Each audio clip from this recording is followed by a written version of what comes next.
Grace's Letter to Lincoln, Chapter 8. It was a week before the final results trickled in. Papa read them from newspaper. Old Abe, 1,866,452 votes. Douglas, 1,376,957. Breckenridge, 849,781. Bell, 588,879. It is official now. Abraham Lincoln has been elected President of the United States. He would have had more votes if he had grown a beard, Grace said. There is no way of knowing that, Alice said. How many wives would have talked their husbands into voting for Lincoln if he had whiskers? I could have persuaded your father, Mama said. That is, if he weren't already for Lincoln. Papa was still looking at the paper. Lincoln won in every free state, but not in one southern state. He wasn't even on the ballot in most of them, Stephen said. The weather changed soon after the election. A cold wind blew off Lake Erie, bringing snow with it. Grace and Jenny went sledding and ice skating and made Christmas presents for their families. I wonder where Jefferson is, Grace asked Jenny one day. Papa says we may never know. But they found out.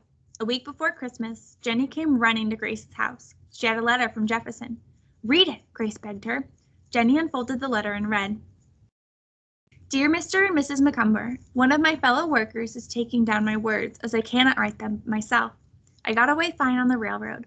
A boat took me across to Canada, where I am safe now. I am working for a carriage maker.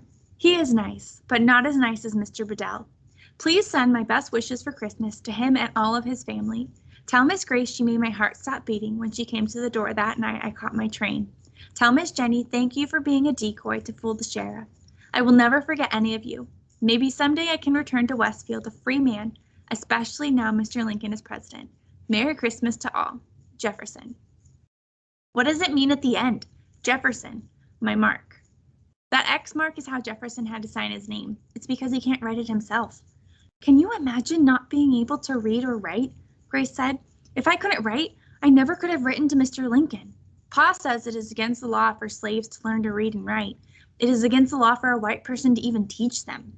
My Christmas wish is for all of the slaves to be set free, Grace said. Mine too, Jenny said. Maybe with Mr. Lincoln in Washington, it will happen. But he's not there yet, Grace reminded her. Now South Carolina has left the Union. There might be war by spring. My parents said there are plots to assassinate Mr. Lincoln. What does assassinate mean? Jenny asked. To kill him. But why? He was elected president fair and square. Papa says some people in the South hate him so much they want to kill him before he reaches Washington. I hope he brings an army with him when he goes to Washington, Jenny said. In the distance, Grace heard the whistle of the train crossing the Chautauqua Creek Gorge. Here comes the train to New York City, she said. My second Christmas wish is for Mr. Lincoln to come this way when he goes to Washington.